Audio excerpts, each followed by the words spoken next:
Welcome to the USC channel here at the Voice of College Football and USC Primetime Live, presented by FanDuel. Matt Zemek with Ethan Inman and Crashlet Collier. And so, the main story around USC over the past week, Gary Patterson had his introductory press conference as the newly hired defensive coordinator. He brings in Paul Gonzalez. He brings in Sam Carter. So Gonzalez from Baylor, Carter from Louisiana Tech. The main thing, and Ethan has a piece at Trojans Wire that's going to appear later this week. We're recording the show Tuesday night, so this piece is going to be published on Wednesday. Just for those of you who are watching live, if you're not watching live, well, you can just find Ethan's piece at Trojans Wire. Gary Patterson being able to buy his own groceries, right? Being able to shop around and get the guys he wants on his staff. So, Ethan, Crash, your reaction to these staff hires, Gary Patterson shaping the staff the way he wants to at USC. Yeah. Before I jump in, I just have to ask, Crash, is that your new merch? It is, yes. So actually, I'll scroll down so if you can see. This is my new line at the USC bookstore, Crashlet Forever. So really fun collab I did with them. So be sure to check that out. I have a link on my Instagram bio, so go check me there at Crashlet if you want to go cop some Crashlet Forever merch. You should buy it. Hey, let's go. Wow. We're matching tonight. I'm surprised it came so fast. I ordered it like Sunday. And yeah, I think my dad already here. Same with my dad. He ordered some stuff on Sunday too, and he got it this morning as well, or this afternoon. Sick. Well, okay, before Ethan continues, Crash, you got to get like shoulder pads, knee braces, crash protection. Yeah, I'll talk with them next about that, Matt. Yeah, expand your line. Yeah. All right. Ethan, go ahead. Alrighty. Well, I had to do that little bit. I couldn't resist myself. But anyway, we were talking about Paul Gonzalez and Sam Carter. I think, I'm not entirely sure that Gary Patterson was entirely allowed to buy his own groceries, because it seems like USC was kind of trying to keep some of the staff together. But I think what this seems to me is like he kind of picked and chose his battles. And I think he picked and chose his battles correctly, which is fixing the secondary staff.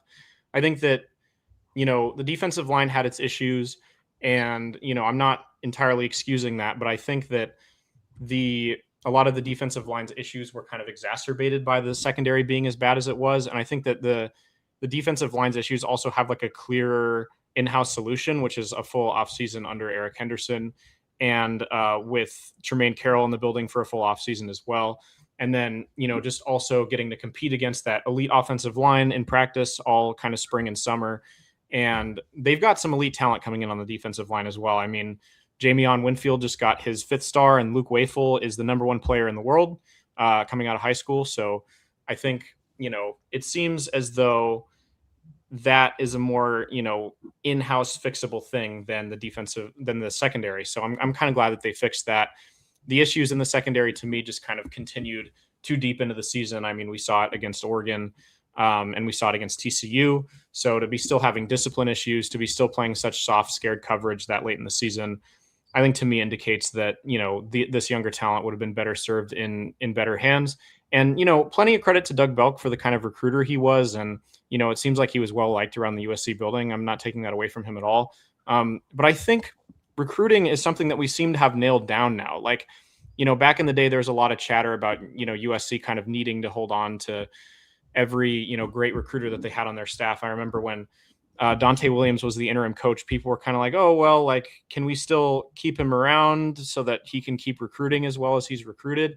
It's like, I mean, Dante Williams is the defensive backs coach at Georgia now, and their defense allowed more pass yards per game this year than USC did. So I'm kind of – I think we dodged a bullet there. Purely based on – That's why I wanted him out. People who watched the show with Tim Prangley a year ago, they know. I wanted him out of there. Like, he was not the recruiting doesn't matter if you can't coach him up. It's that simple. Exactly. That's exactly where I was going with that. Recruiting doesn't matter if you can't coach them up. So that's kind of where I land on the whole Doug Belk situation. And I think it's encouraging to me that I can't know until the players hit the field if it was the right guys for the job, but they're putting a lot of hands in that room.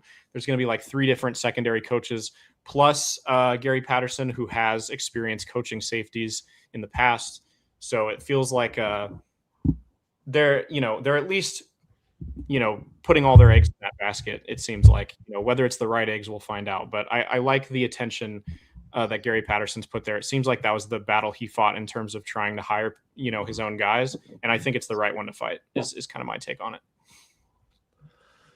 So I kind of think with it, I think Gary Patterson may have had more freedom than maybe we think, Ethan. That's at least the way I'm seeing it. Because initially it seemed like USC was going to hold everyone together. I'm not saying you're wrong. I mean, you could be right considering there are a handful of coaches. But I think the coaches that we're seeing held on to are ones that I feel like we haven't exactly particularly mentioned, which I think for them is probably a good thing. So I think the coaches that we haven't mentioned as much on this show are probably ones that we would probably want to see stick around more. But I really like just the additions that, Gary Patterson is getting to add the guys he wants in both Paul Gonzalez and Sam Carter. Obviously, I think Doug Bell, I think it's just, like I said, with just the reality of D'Anton Lynn leaving, like I've said, I've maintained this stance ever since he left for Penn State was I'm not happy about it, but I'm also not upset.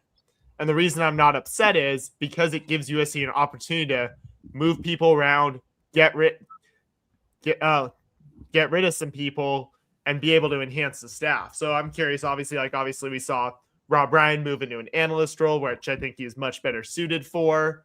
I also think Doug Belk leaving, I'm not upset about that. We'll see what happens with Eric Henderson. He's interviewing with the Cowboys reportedly. I won't exactly be upset if he leaves. And obviously, I think, which is obviously, you bring in a lot of coaching help in the secondary, and this isn't necessarily a knock on Trevon Reed, someone we haven't necessarily mentioned too much, but I'm just wondering, it's also not exactly, I think, obviously, he's coaching the cornerbacks, but also, if he ends up departing the program, I'm not exactly going to be particularly upset given, the struggles in the secondary this season. So really, I think it's just when you bring in someone like Gary Patterson, you at least got to meet him halfway, if not more. And obviously we'll see, are some of these coaches ones that he wanted or not? I mean, obviously when Lynn came in, Lincoln Riley basically was like, all right, who do you want? And we're able to really handpick a solid staff around him. Obviously, some of those guys haven't panned out the way we hoped. But I think now it's like, I think you're going to get a legend like Gary Patterson, not to be your defensive coordinator, not your head coach, your DC. You really got to kind of give him the freedom to have the guys he wants to coach with. So I think that's starting to show. I think Lincoln Riley's kind of understanding that, all right, yeah, you know what? I've kind of liked who he had under D'Anton, but the reality is if we're going to, have Gary, we got to let him have who he wants. All right, so what do we make of, and you briefly alluded to this, Crash, what do we make of Eric Henderson and the Dallas Cowboys? Like, the timing of it seems eye-opening, right? That this didn't happen before Gary Patterson was hired. It happened after. So, like, it could be that this is one of those things where, to use the particular phrase, he's being encouraged to seek new opportunities. But he isn't being given the pink slip. It seems a little peculiar, right? That they're fine if he stays, but they're allowing him to cast a net somewhere else. What do you think? We'll start with Crash since you brought it up, and then go to Ethan. Well, it kind of reminds me of just Lincoln Riley's general attitude when D'Anton Lynn was rumored to be leaving for Penn State. It was like, if he wants to stay, we'll keep him. But if he wants to go, we're not really going to try this year to keep him. It was a full 180 from last year when it's like, oh no, James Franklin wants D'Anton Lynn. Let's get him an extension now. Come on. Let's go. Like this year, it's like, okay, bye. Like full 180. And are we comfortable with this?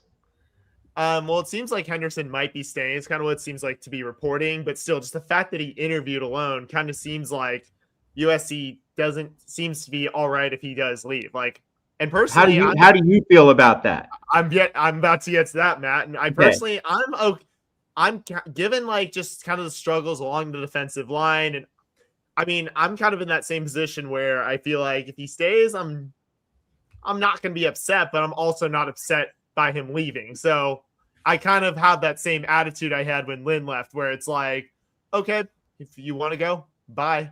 Like, that's kind of how I feel about it. I think in part because, like I said, Lynn leaving gives USC the opportunity to really restructure their staff and really kind of, assemble a strong coaching staff around defensive staff around Patterson. So that's why I'm not upset. And I think it could give USC potentially the opportunity to upgrade. So that's why I'm not upset about it. But I'm also, not going to be upset if he stays either.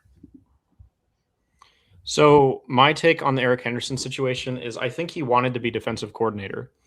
And that's why you're seeing him, a little interested in other opportunities. Like I think he was, or at least co-defensive coordinator. Like I think he was looking for a promotion.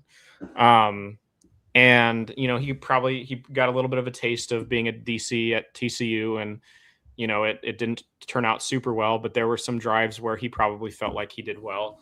And so, I think you get a little aspirational when that kind of storm of events happens, and then you ultimately get kind of, passed over. I don't know. I think I am kind of more recently coming more around to the idea of having Eric Henderson around. I think, after the Alamo Bowl, when that defeat was still kind of fresh, I was probably more in Crash's boat.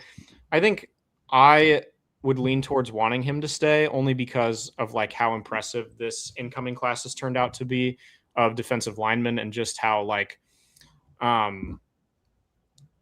how the current defensive linemen seem to feel about Eric Henderson too. Like I know Jakeem Stewart's really close with him.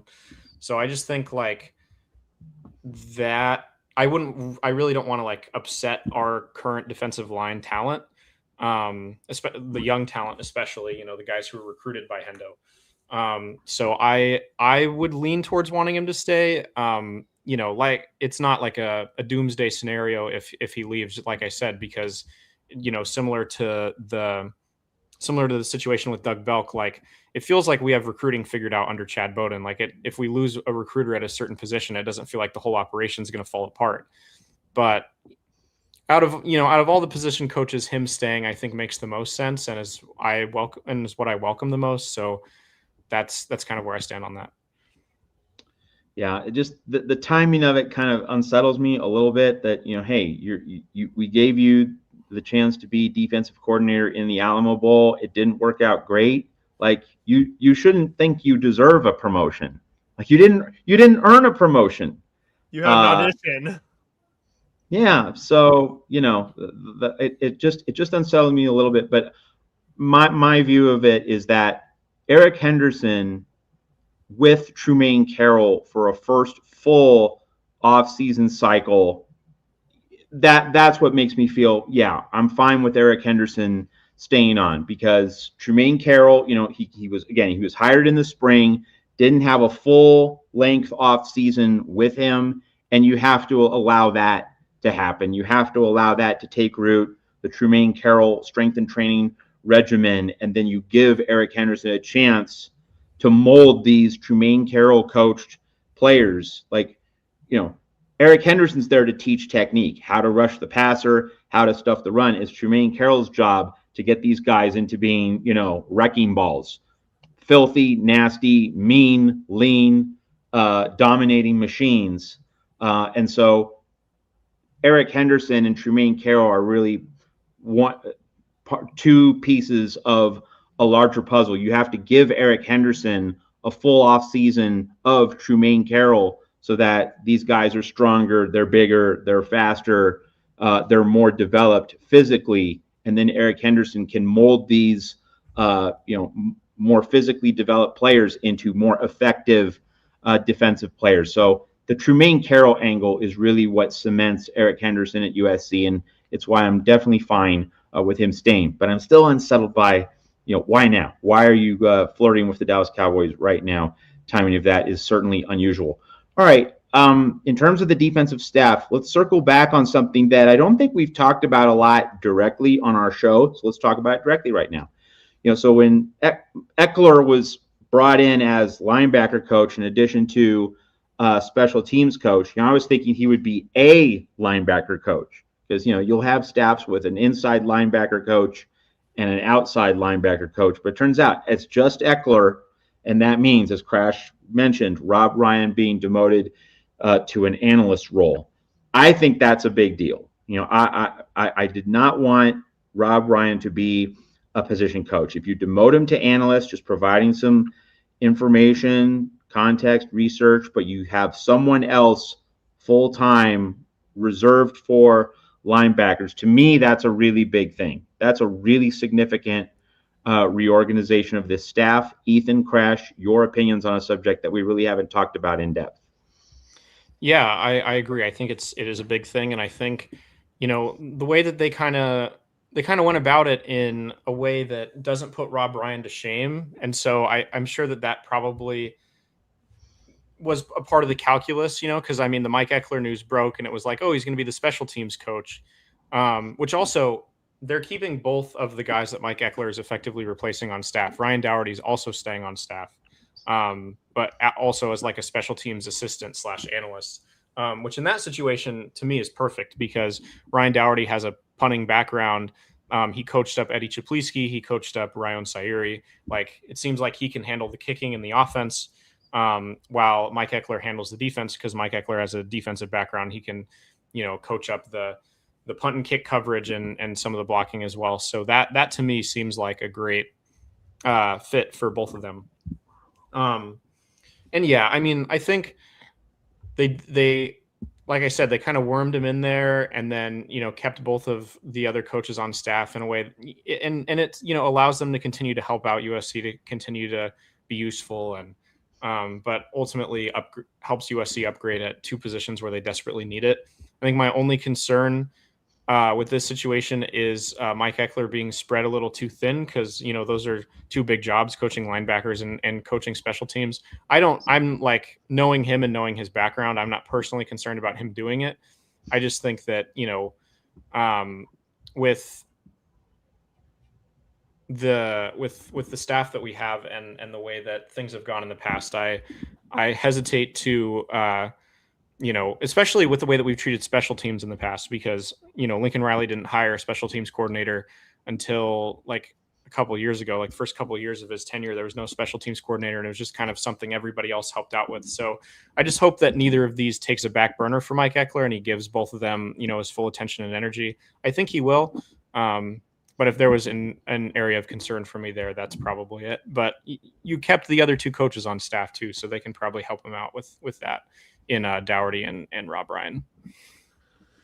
Well, I fully agree with Ethan that keeping both Dougherty and Ryan Dougherty and Rob Ryan is smart, but I just think just kind of in their current roles, it wasn't exactly really serving the team the way I saw it. So I think this does is you keep them around, and there's not like they're not knowledgeable. They just weren't, at least at this moment, the right people for the jobs they had.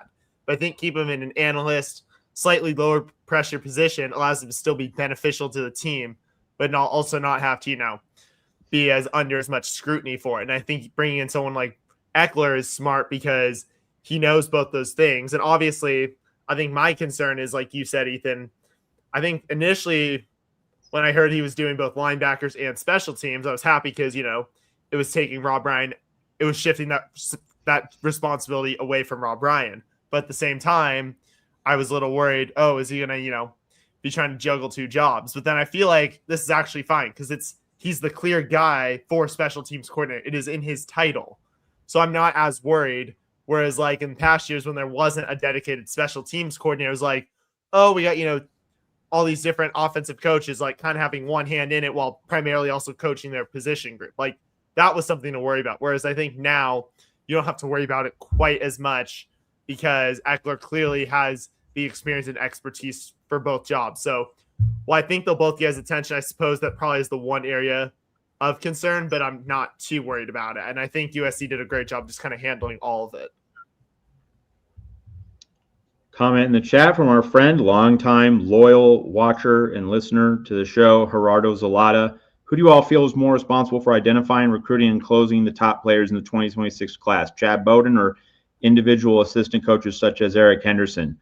We don't have to go long on this one if we don't have to. To me, it's Chad Bowden. Like he's the guy who's lined up the operation, the structure, the NIL.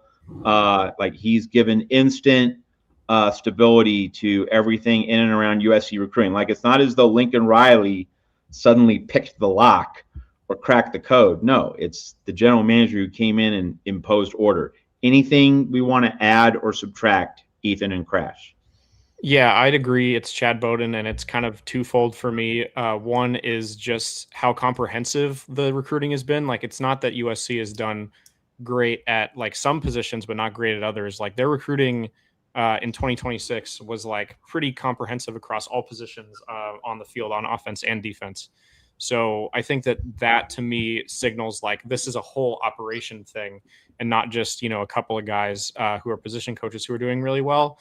And then the other thing is, like you said, the timing of it. Like he came in and a switch just immediately flipped. Like it wasn't like USC kind of hired these position coaches when Danton Lynn was hired, and like because USC's 2025 recruiting class, it was okay, but it wasn't spectacular. But then Chad Bowden comes in, and the 2026 class is like incredible. So I think the timing and like I said, just the comprehensive nature of it makes it clear to me that it's Chad Bowden. I think it's Chad Bowden as well. And let's not say whatever these assistant coaches have done on the recruiting trail. I'm not trying to knock them. But if you just think about USC's recruiting strategy prior to Bowden's arrival, it was not quite where it is now. And obviously, yes, USC was leaning heavily on the transfer portal. I would not be surprised if they start leaning back into it, especially with how, programs like LSU under Lane Kiffin are really, leaning into it to really retool their rosters and really go all in for a national championship this year. And that's not to say USC won't recruit high school anymore. But I think just the way they've been recruiting it, especially with how Chad Bowden has really been able to come in and repair the relationships that have kind of been, I'm not sure if this is the right word, but kind of like damaged or strained with like all the local high schools and the coaches there, and really coming in basically being like, yeah, SoCal is ours. Like Oregon, stay out. UCLA, stay out. Alabama, Ohio State, everybody stay the hell out of SoCal. This is our territory, our turf. You don't come hunting in our territory. And pretty much is like, all right, we're getting the best. The best guys are here in SoCal. We're going to get our pick first, and then we'll let everybody have what's left. So I think just the way Chad Bowden has come in and has been able to, really just build and repair relationships, I think is a testament to his work. And I think why USC's recruiting was the best in the country at the high school level. Can I jump in real quick? Yeah. While we're on the topic of Chad Bowden, I just saw this incredible quote from him that I had to share with everybody. I saw it on Trojan Football Fan on Twitter, just about how he feels about USC going 9-4. He said, "I'm sick to my stomach for people who cover us. I'm sick to my stomach for donors. I'm sick to my stomach for people that might be unhappy with winning 9 games, and they should be unhappy. It's USC, and USC expects to win championships." That's a breath of fresh air to me. I don't know if I've heard that from a lot of our leadership the past several years. So he continues to say all the right things as well. He has the right attitude about everything, it feels like to me. Yeah, for sure. Absolutely. And I mean, actually, I ended up meeting him on Sunday at the women's basketball game, and just like everything he's saying, it's like just from talking with him, like you can tell like he wants to get this thing right badly. That's just the big thing I took away from like when I introduced myself, told him about my coverage and all that, and just everything I'm doing. He's just like the big thing I took away from that conversation was that he wants to get this right. Yep. Like you don't go to USC to be 9-3. You don't go to USC to be ordinary. That is definitely a breath of fresh air, Ethan. Thanks for passing that along. All right. So it's USC Primetime Live, the USC channel here at the Voice of College Football, presented by FanDuel. So we got to open the vault, right? Go to the FanDuel Sportsbook page and look at what we have coming up. And this week, it's Sam Darnold's big moment, the first USC quarterback to start in the Super Bowl. So game lines at the bottom there. Seahawks holding it a 4.5-point favorite, slightly juiced, -112. New England plus 4.5, -108. Seahawks -235 money line. New England plus 194. Over-under has gone down since the lines opened up right after the matchup was set. It was, I believe, 47, maybe even 48.5. Now it's 45.5, and the under is slightly juiced at -112. And hey, player props, right? And there's a FanDuel parlay. Kenneth Walker, 60 or more yards. Travion Henderson, 20 or more yards. Drake May, 40 yards rushing. These are all rushing totals. Jackson Smith-Njigba, 5 or more yards rushing. So obviously if he gets like a jet sweep, something like that. So guys, Sam Darnold's big moment. We're coming up on game week. What are you seeing for Sam Darnold and the Seattle Seahawks in Super Bowl 60? Ethan, then Crash. Yeah, I think I would take the Seahawks for sure, and I think they'll win by more than 4.5. I think they win by a touchdown. The over under becoming less is interesting to me. I think that might actually be accurate. I think we could see a low scoring game just because the Seahawks have effectively the best defense in the NFL. And the Patriots have, they're not chumps on defense themselves. So I could see this one being a defensive battle. It's Drake May and Sam Darnold are both very good, but it's not like we're getting like Brady, Manning, Mahomes, Josh Allen AFC Championship here. They're two guys who are not gonna put up that kind of performance. So yeah, I mean, I could see this one having a little bit more conservative offense, being a little more of a slugfest. So I might take the under, especially since it's a little juiced. I'm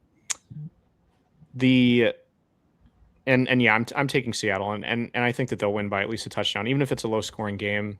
They've just clearly been, to me, the best team in football. I think that the Patriots have had a pretty easy path to the Super Bowl. And I think that, Seattle is a different animal compared to what they've had to face to get there. So I think Seattle will win pretty comfortably, which is a pretty boring take. I know that that's what most people think, but I don't know. I think this one's pretty straightforward to me. So I'm not surprised about the over-under going down. I think given that obviously there are questions about, Drake May's health. I know he's obviously going to play, but still you got to think that that's got to be running through people's minds as they're, placing their bets. So I think it's probably going to be the under on that. And then I also think it's going to be a close one, actually. I know everyone's saying, oh, the Patriots had this easy schedule. I mean, yeah, but it's like at this point, you've reached the Super Bowl. That's not easy to do. So I don't care who you faced. I think the Seahawks are still going to win, but I think the Patriots are covering. I think it's going to be a lot closer of a game than people think. So that's really, I think, what's going to happen. And I mean, maybe I'm looking too much at history when, both these teams were, had coaches and quarterbacks that weren't as liked maybe as much because of, everything. And then obviously the scandals, like maybe I mentioned this last week, my friends that I played volleyball with said it was the Deflatriots versus the Peacocks because of the storylines going around those two teams. Obviously, these two teams are both much more likable, in my opinion, to the ordinary fan who doesn't have an allegiance to either. And obviously, I'm pulling for Sam Darnold. Want to see a USC quarterback who starts the game actually earn a Super Bowl. And so I think the Seahawks are going to win, but I think it's going to be a lot tougher for them than I think everyone's thinking, just because it doesn't matter who you had to face. Like, getting to the Super Bowl is not easy. Now, Ethan said what I'm thinking, that, the Patriots just had this amazing run of luck. The Chargers have one of the worst offensive lines in the NFL. CJ Stroud was absolutely abysmal. And then the Denver snowstorm plus Jarrett Stidham. And the Broncos kicked the Patriots up and down the field the first 20 minutes of the game. And then a lot of stuff had to happen for New England to get through that game. It's not as though Drake May is playing great. He made a few plays with his legs, but he's not a consistent passer. And now you go up against a Seattle Seahawks defense, which did not play well in the NFC Championship game. But that's because Matt Stafford is just absolutely on fire. It's amazing to see Stafford this late into his career being this sharp. The difference between Matt Stafford and Drake May is noticeable. Like Stafford is, he is, like Paul Skeens or Tarek Skubal, like he's dealing. Drake May is, like a number 3 starter in a rotation, if you're going to make the baseball analogy there. So the come down from Matt Stafford to Drake May, and the Seahawks defense didn't play well in the NFC title game, and you get 2 weeks for Mike McDonald to break down Drake May and his strengths and weaknesses. Like, I don't see Drake May catching this Seattle defense off guard. I don't see Drake May having a big day. And then for, the guy we're all rooting for, Sam Darnold, it really is this simple in my eyes. If Sam Darnold plays a clean game, he doesn't have to throw for 346 yards the way he did against the Rams. Just be a game manager. And, who cares if it's a pejorative, if it's an implied criticism from Tom Brady or other NFL analysts. No, this is a game manager game. Just make that check down throw to Jake Bobo. Just make that 11-yard in route to Jackson Smith-Njigba. Like, the Seahawks versus the Rams felt like the Super Bowl. That felt like the 2 best teams in football this season. Just the level of strength, depth, overall quality from the Patriots, like, it does not match what the Rams presented across the board. Darnold is in a position where, hey, dude, just make the routine plays. You don't have to be the hero. Like, your offensive line should be able to handle the Patriots' defensive front. Your receivers should be able to get open. Kenneth Walker should be able to do a reasonable amount in the running game so that you're in 2nd and 5. You're not going to be in 3rd and 8, 3rd and 9 all game long.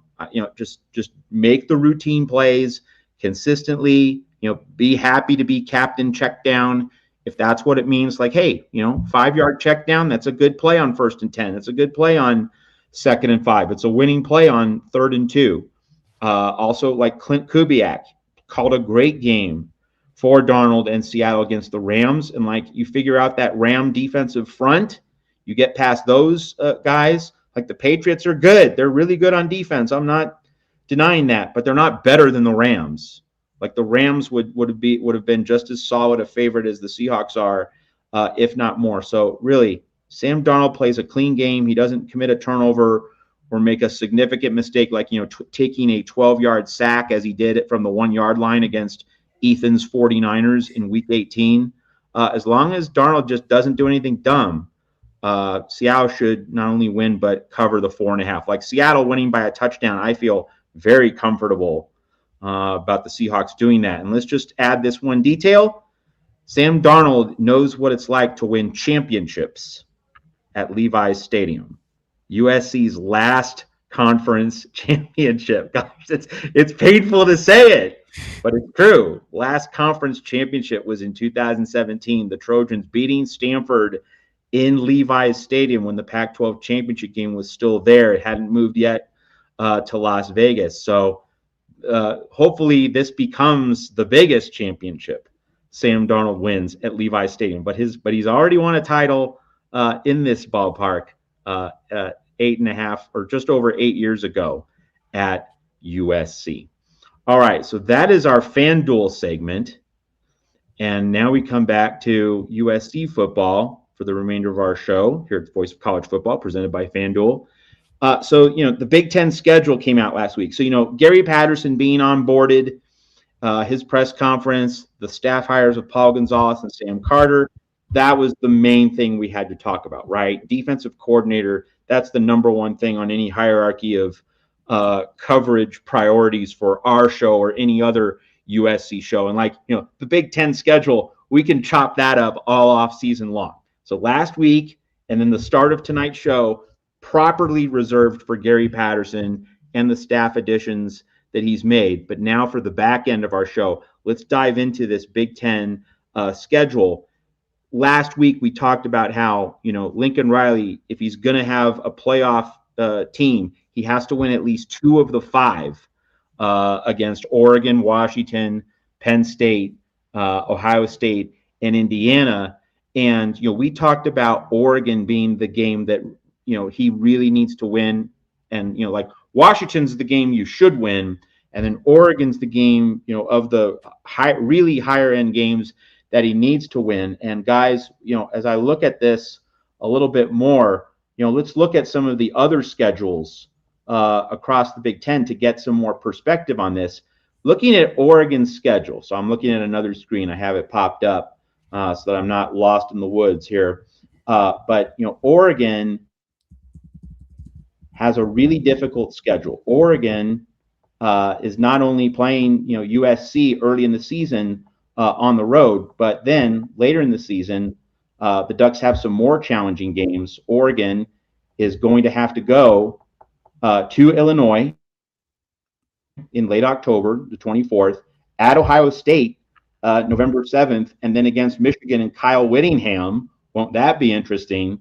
On November 14th. And then, of course, the rivalry game against Washington. So, in terms of the importance of the USC-Oregon game, we all acknowledged it was a pretty big deal last week. But now, looking at Oregon's schedule, to me, that makes it that much more important. So, like, if USC can beat Oregon in that game in the Coliseum on September 26th, that really puts the squeeze on the Ducks. They are going to have to thread the needle down the stretch against Illinois on the road, Ohio State on the road, and then Michigan and Washington. So, like, the upside for USC is huge for a late September game, but also it's going to put Oregon in a real bind if the Trojans can get that done. So that's my big observation this week on the Big Ten schedule. And again, we have months to look at it from all these different angles. But guys, like, you've had a week to kind of digest the schedule,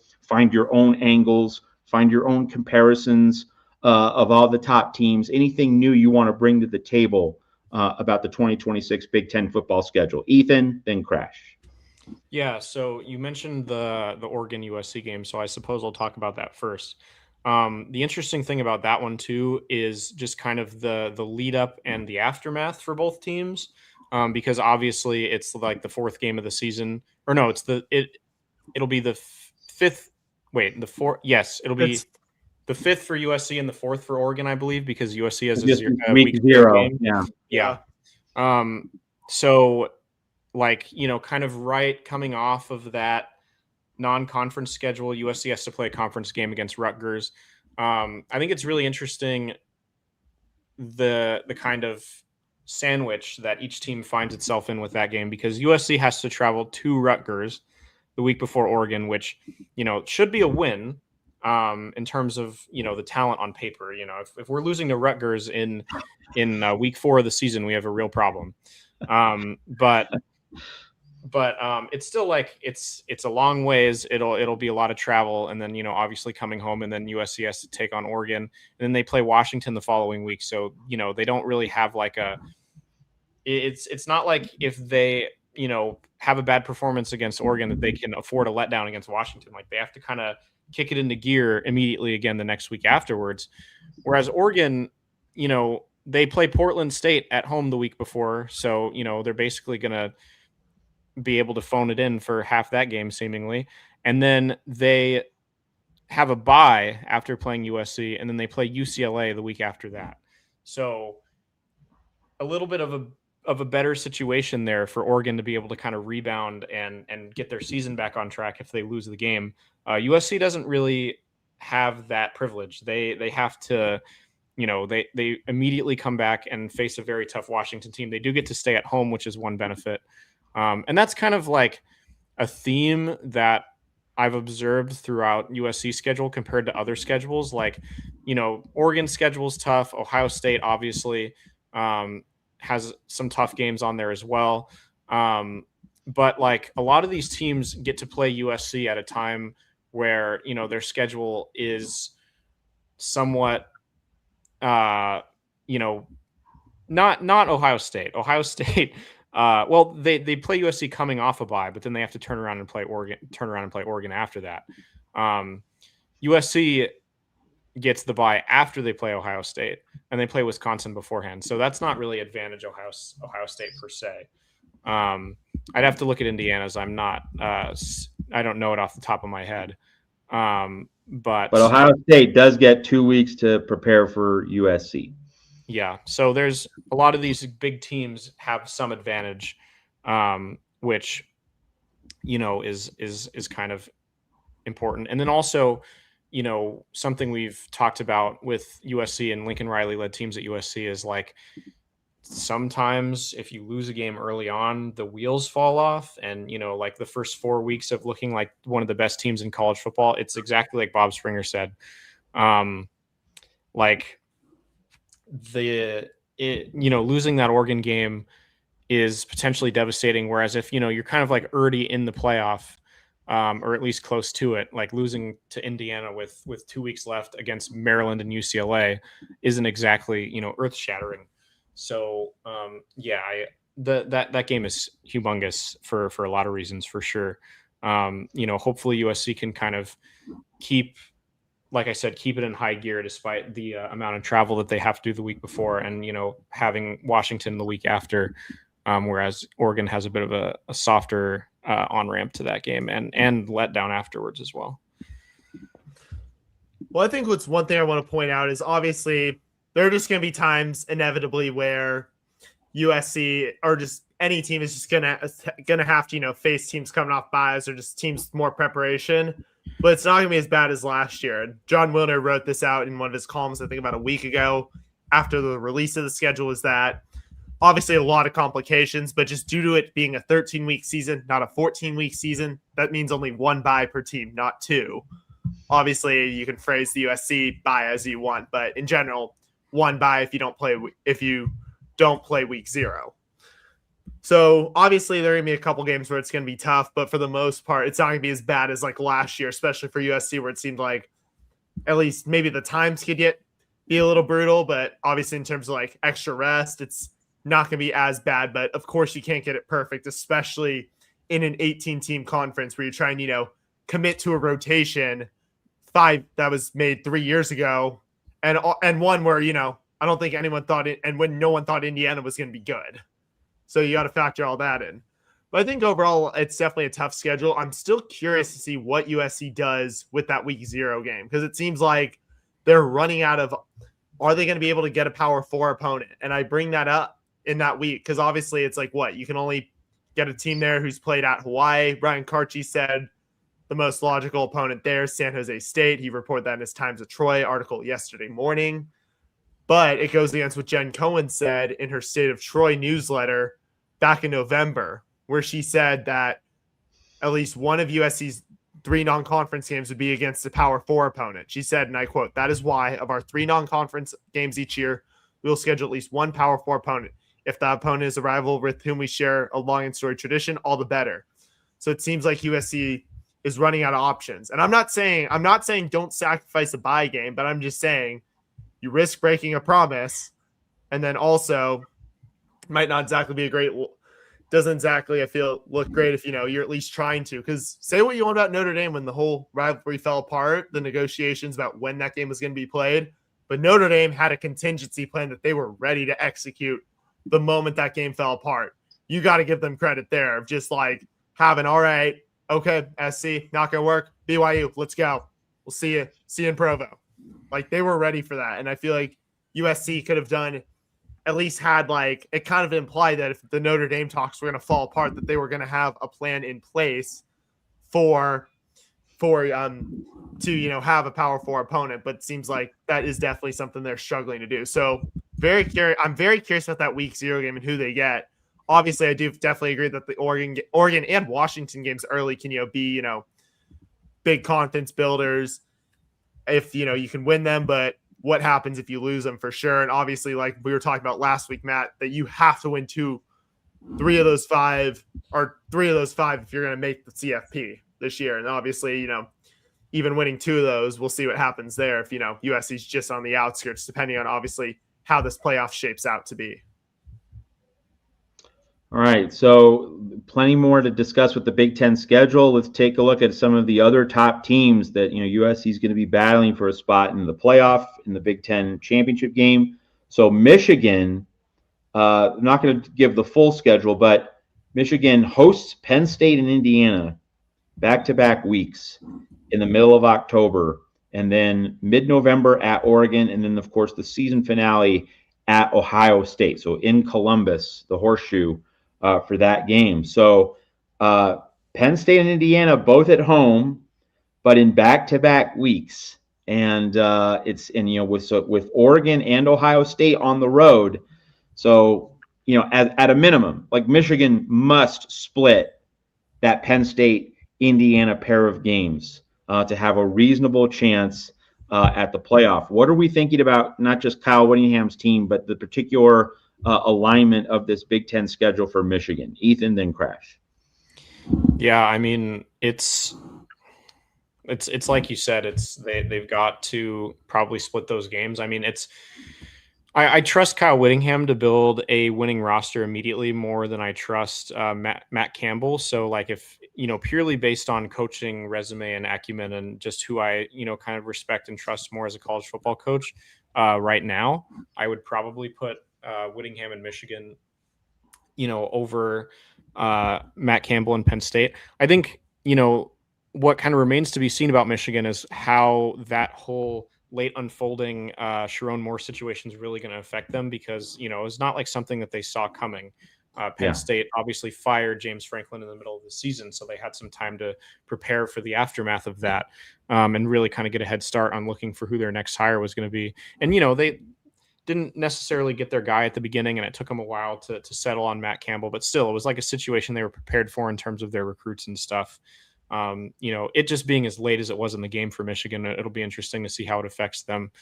But yeah, I think Michigan, like everybody else, has to prove it. And I think, that is one thing that I appreciate about a lot of the top teams' Big Ten schedules this year is like everybody's kind of playing everybody. Like there's really no escaping from most of the top teams for most of these teams that are hoping to contend for a college football playoff spot. So, you can't really sit here and say that like Indiana coasted their way to the college football playoff next year, or Ohio State or USC or Michigan or Penn State or whoever, ends up in that conversation, because everybody has to go through the gauntlet, it seems like to me. So Washington as well, they kind of play everybody. So yeah, I mean, it'll be some exciting football for sure. It might make it, a little bit of a cannibalistic situation where like, one team gets beat one week and then they come back and play really strong the next week and beat another undefeated team. And then you've got a bunch of 2 and 3 loss teams in the Big Ten. But we'll see how it shakes out. I'm sure it'll be really entertaining regardless. I absolutely agree. I think definitely a couple interesting things is heading into that game, Michigan is going to have a bye before hosting Penn State. Nittany Lions will just have come off hosting USC. So I think that's definitely going to be, obviously there's the fatigue factor a little bit, but I also agree. Obviously, I think both Kyle Whittingham and Matt Campbell are super accomplished coaches, but I still think, honestly, I think if you're going to compare, I think at least in terms of did you get an upgrade or where you landed with your new coach, I think the Wolverines upgraded big time. Like, yeah, the whole Sharon Moore thing was a mess, but so was Penn State just flailing around for candidates to replace a guy that they should not have fired, by the way, in my opinion. Like, I think Matt Campbell is a great coach. I'm sure he'll do great things at Penn State, wishing him nothing but the best. But I think if you give him, I think at where he's going to be, I think he's going to be, maybe he'll do better, but I don't think it's going to be, I think James Franklin possibly could have done it if, they'd stayed patient. Well, but obviously, I'm not sure how much better Matt Campbell's going to do. Whereas Kyle Whittingham has always done more. Well, he's done more with less, but so has Campbell. But he's proven that. And you could argue that he probably did better than Moore did. Well, he did better this year than Moore. Well, he did, yeah, better than Moore. But obviously, I think when you just look at how Whittingham has done at Utah, just building that program up, taking it from the Mountain West to the Pac-12 to the Big 12, and now he gets his opportunity to compete in the Big Ten. I think that's just a clear upgrade that Michigan, I think, obviously, I mean, yeah, they lucked out, but hell, at least they have to pay the guy. Thought they were writing a $50 million check for the guy for Moore to go away. At least they kind of, lucked out of that one. So I think just between everything, I think the Wolverines got an upgrade. I think it's going to be a very interesting matchup. I'm intrigued to watch, but I'm trusting Kyle Whittingham with the Wolverines more than I trust Matt Campbell with the Nittany Lions, just because of what Whittingham has done at Utah for so long. And especially when you look at how the Wolverines did this year with Moore and just how he was and how Whittingham can probably just come in and really elevate them to that next level from there. All right, so we've talked about Oregon's schedule. We've talked about Michigan's schedule. These two teams meet in Autzen Stadium November 14th. Early read on that game. Ethan, then Crash. Oh, I mean, it's hard for me to bet against Oregon at home after, you know, just how they've played, especially in the regular season the past couple of years. You know, they obviously kind of killed it in the transfer portal. They, you know, have a lot of great players coming back. Dante Moore coming back, who, you know, is not a superstar like everyone makes it out to be. I've made that clear on the show. But I still think is definitely a lot better than Bryce Underwood and will be better than Bryce Underwood is next year. I don't think one off season is enough for Bryce Underwood to suddenly be as good as or better than Dante Moore. So I'd take the Ducks in that one if I had to pick it now. I'd probably take the Ducks too, especially because Dan Lanning has been kind of the one coach, at least of like the former Pac-12, that actually was really able to go blow for blow and trade blows with Kyle Whittingham. So I'm really intrigued for this, at least in terms of the coaches, this old Pac-12 matchup from a coaching standpoint. But I think I might have to give the edge to Lanning, especially since it's in Autzen, which I've been on record multiple times saying the most hostile environment I've ever been in. And I'm going to stick with that. If this was at the Big House, I might lean Wolverines, but especially with Whittingham at the helm. But hard for me to pick against Oregon when they're playing at Autzen. I'm not going to make a pick on this game, but I'm simply going to note that Kyle Whittingham and his blue-collar, rugged style of football is similar to what Curt Cignetti in Indiana did. Now, obviously, Cignetti's doing everything on a higher level than everyone else, but still, like Kyle Whittingham football is punch you in the mouth. We bring the sledgehammer. That's what beat Oregon with Indiana going into Autzen Stadium in the middle of last season. So, like, if Kyle Whittingham gets it right, Michigan has the formula to beat Oregon. But the problem is doesn't have Fernando Mendoza, right? That Indiana had the quarterback to be able to go into Autzen and handle that environment. We don't know the same about Michigan, but that's going to be figures to be a pivot point in the Big Ten season next year. All right, one more team we got to look at. You know, like Indiana's in its own universe, but Ohio State is really interesting because look at this schedule for Ohio State. And again, I'm not going to do all 12 games, but I'm just going to highlight the tough ones. At Texas, at Iowa, got to go to Kinnick. And like Oregon barely got out of there alive last season. It's not easy to win at Kinnick Stadium, even if you're an elite team. At Indiana, at USC, home against Oregon, home against Michigan. Like Ohio State, you can make a case, the toughest schedule in the whole country for 2026. So like when you just stop and you digest how many tough games Ohio State has, and like this defense was really good last season. Like if there's any regression at all on that side of the ball, like Julian Sayan's going to need to be dramatically better to offset any defensive regression. Because again, at Texas, at Iowa, at Indiana, at USC, home Oregon, home Michigan. Whoo boy, what are you thinking about the Buckeyes' ability to handle all of those tough tests? Ethan and Crash. Well, I wouldn't be surprised if Ohio State takes a step back next year, to be honest with you. I think, like you said, that's a real tough schedule. I think, you know, they just it feels like they, you know, have been at the top of their game for the last 2 years. You know, obviously winning the national championship in 2024. And then last year, you know, they're kind of still riding the high of that. And I think, you know, you just can't, it's hard to go undefeated every year or, you know, finish with one loss or, you know, make the college football playoff. Like I think this year just may prove to be, you know, too much for another run. I don't really have any like scientific, super incredible analysis answers, but I think that just purely based on that fact, I could very easily see a bit of a regression for them this year. I could too. It's hard to see it though. Definitely interested though in the whole how the offense looks now that Brian Hartline has moved on. And one thing that's going to, and a game actually is intriguing me. I mean, I'm not saying I'm not intrigued by all the games that Ohio State's got to play. Obviously, Illinois, Iowa, Texas, Indiana, USC, Oregon, Michigan, maybe Nebraska, depending on what goes on there. But who knows? Matt Rule seems to start hot, and then everything falls apart. The game that I've kind of that caught my eye as we've been talking is Northwestern. Chip Kelly, now the offensive coordinator, with Jerry Neuheisel with him there. And the reason that one's intriguing me is when Brian Hartline took that South Florida job, I was wondering, was Ryan Day going to call up his old mentor, friend, and buddy and bring him back? He did not. So I'm curious, like, what went on there? I mean, I get maybe, I didn't see it because, obviously, Kelly and Day go way back. Kelly mentored Day, helped him get a start in the coaching business. But I'm just curious, like, after, you bring him in after he's unhappy at UCLA, and yes, he goes to Vegas, obviously, because, wants to be out of college. But I always just kind of assumed that if, things never worked out for Kelly wherever he went kind of in the pros, I'm just curious. I thought he'd always have a spot on Ryan Day's staff, at least, especially if, that offensive coordinator position was vacant. So I'm wondering what went down there that caused, Ryan Day to not bring Chip Kelly back.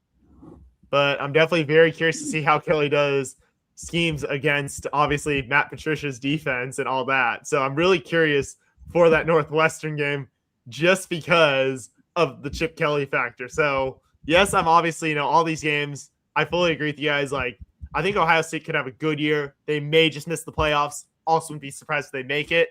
But I am most intrigued by that Northwestern game, like I said, because of the Chip Kelly piece. Definitely a soap operatic element to that game. It always spices it up, gives a little bit of that extra intrigue. All right, folks. So we want to make sure you're aware, the off season's here, but our shows, as you know, never stop here at the Voice of College Football. vocfb.com/shop. Get a nice camo cap with the USC brand. Ethan's always rocking the USC VOCFB cap. So VOCFB products, caps, shirts, various other items with the USC logo. That helps the USC channel here at the Voice of College Football. And the other way you can support the channel here at the Voice of College Football, go to our YouTube homepage, USC at the Voice of College Football. So you go to that join button in the middle of the screen, you get the pop-up, middle Heisman tier, top national champion tier, the bonus cuts, the bonus segments that we've been producing. You join at those middle or upper tiers, you get that exclusive insider access to all of those bonus cuts. Another way to support the channel. And we remind you that Ethan, Crash, and our team here at the USC channel at the Voice of College Football, we're doing news videos when there's big news. Ethan and Crash are periodically putting out some extra added value news content in addition to the regular Tuesday show that we do. So that's like an added service from Ethan and Crash here at the USC channel at the Voice of College Football. Final thought, Bob Springer, always here, always loyal. We love Bob, and we want to make sure that his comments get addressed here. Have you seen the bogus playoff schedule for next year? You can tell who runs college football. So what he's talking about is the obscenely late national championship game date, final week of January, and the semifinals are now 2 weeks after New Year's Day. So there's going to be a full 2-week break between quarterfinals and semis. So basically, it's going to be a month from New Year's Day, almost a month. Basically 4 weeks from the quarterfinals to the national championship game. I mean, hey, USC Indiana college basketball is going on right now. So but it happened to fall on a Tuesday, but we have to do our Tuesday show. But I'm a college basketball fan. I want to have a college basketball season to get into. Football eating up the whole month of January. That's wrong. That's wrong. We need to be pushing the end of the season up, not backward. And I think that, to me, guys, the way college football should be going, we should be having mid-August football. We should be going the other way. When the NFL preseason's going on, we should have meaningful college football games. people are going to say, well, Matt, it's hot in the middle of August. Yeah, that's precisely the point. We should be having Tuesday night, Wednesday night, Thursday night, Friday night, mid-August football at like 10 p.m., when the weather cools down and you have all this inventory in a dead spot of the sports year. Like, that's the way to go. That should be the direction. Playing some late night football, like the early season college football marathon. We did this before. Like, you play a game in Australia, like Friday night, and then you play a game in Europe and Saturday morning. So like stick a game in Japan in the middle of the night. Like this is like, Crash is laughing, but I'm serious. This is what college football should be doing. I'm fully on your side. I'm just thinking it's very much reminding me of what the MAC does once they hit conference play. Yeah, that's right. So like August should be just full-on Maction style scheduling for college football. Have Alabama on a Tuesday because it's in August. It's not the regular flow of the season. Have Ohio State on a Thursday. It's in August. It's not the flow of the regular season. Like, it's not every night, but like one game for all these blue bloods on a weeknight. ESPN gets all this extra inventory. But the other reason for doing this, just to spell it out, is if you're starting the season in the middle of August, you can get more off weeks for each team. Like, each team should have 2 off weeks with the expanded seasons that we have, the expanded playoff. The team should have more chances to rest during the season. So if you start in mid-August, you facilitate that. And the other thing you facilitate by going into mid-August, and this is the number one reason, there's a law saying that the NFL cannot play on the first 2 Saturdays of December. Can't. There's a law in place. That's why you see the NFL go gangbusters on the 3rd Saturday when the playoff first round occurs, and also on the 4th Saturday. But the NFL, by law, can't play on the 2nd Saturday. So college football should be playing the first round of the playoff on the 2nd Saturday of December. And if you're going to do that, then the first Saturday of December can just be for Army-Navy, and the conference championship games can be on Thanksgiving weekend. All those things get facilitated. They're made possible by moving the schedule up into the middle of August. So much upside for college football. But guys, anyway, back to Bob's point. How upset, how offended are you that college football, instead of going, let's end the season as close to New Year's Day as possible, it's going the exact opposite direction with, the 2 semifinals now in mid-January, 14th, 15th, and the championship game just before the start of February. Ethan and Crash. Yeah, this reminds me of what I've always thought is one of the biggest problems with the NBA playoffs, is just that it just takes so long. Like, there comes a point when the playoffs are too long. Like, we obviously love playoff sports. It just makes in every sport, it makes it more special, more exciting. But it's especially a problem in the NBA where they've just become too long. And I think it's a direction you see kind of the MLB heading in a little bit too, with the addition of like the wild card round being a best of 3, and every because of all the money you can make from the playoffs, all these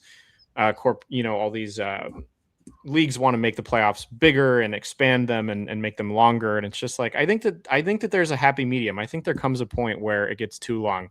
I personally was a big fan of like the MLB playoff schedule, where it was like 1 wild card game, and then the best of 5 division series, and then the best of 7 championship series, and then the World Series.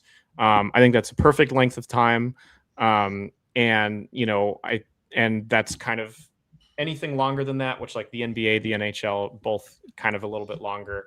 The NFL also has always been pretty solid to me. I think, wild card round, divisional round, championship round, Super Bowl. It's, I think you want roughly 4 rounds. And if you get anything longer than that, and it has to do with the space of time between games too, because the issue, in the NBA is, yes, there's a lot of rounds, and now 10 teams in each conference make the playoffs, which is just ridiculous. But also that, you have to take 2 or 3 days in between every game, Whereas with baseball, you can obviously fit a lot of games into a short period of time because the only time you have an off day is if you're moving from one place to the other. So, yeah, I think it'll contribute to that trend. Feeling like the first round of the playoffs took place like a month plus ago, and being towards the end of the playoffs is always like an unsettling feeling to me. So maybe this is just personal preference, but I think that there comes a point when playoffs get too long, and so that to me is why this isn't my favorite move. I fully agree that it should be sooner. I mean, I like the idea. I was not laughing at you, Matt. I was just like, you're throwing out all these names. Schools, especially like the Blue Bloods, might be, could be open to. Just don't put text on a Sunday. Crystal Conte wants to go to church. But anyways, yeah, I think it's honestly a smart idea to like do what the MAC does when they hit conference play, like go in there. And I think obviously you bring up a great point of wanting to see basketball season. I want that too, but also college football should be doing because so fans can then get into basketball. They should be doing it to avoid competition with the NFL.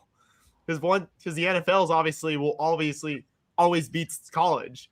And say what you want about the NCAA, but anything organized by them, like they don't do a great job on a lot of things, but the one thing they do great is organizing their championship events. They do a great job with those. You got to give them credit.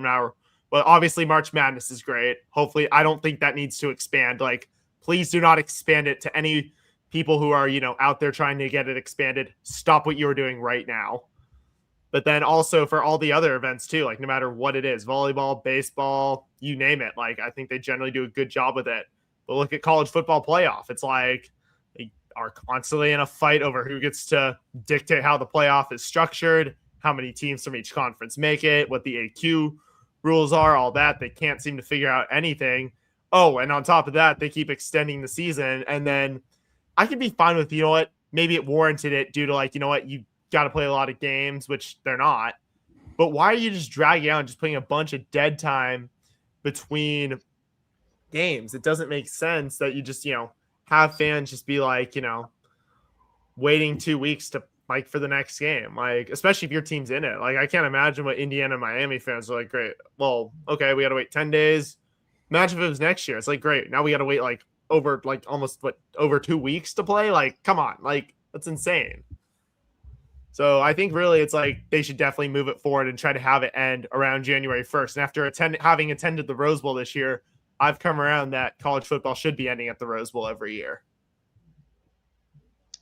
That's a traditionalist note I can certainly sign off on, but college football doesn't seem to be going in that direction. All right, folks, so we have plenty to talk about tonight, and next Tuesday we'll be back here, 10 p.m. in the East, 7 p.m. in Los Angeles, and the rest of the West. Will Sam Darnold be a Super Bowl champion? But win or lose, he makes history in Super Bowl 60, the first USC Trojan quarterback to start a Super Bowl. We'll all be watching 3:30 in the West, 6:30 in the East on NBC this coming Sunday, February 8th. Go Sam. We're all pulling for you here on the USC channel and USC Primetime Live at the Voice of College Football, presented by FanDuel. For Ethan Inman and Crashlet Collier, this is Matt Zemek. We'll see you next week.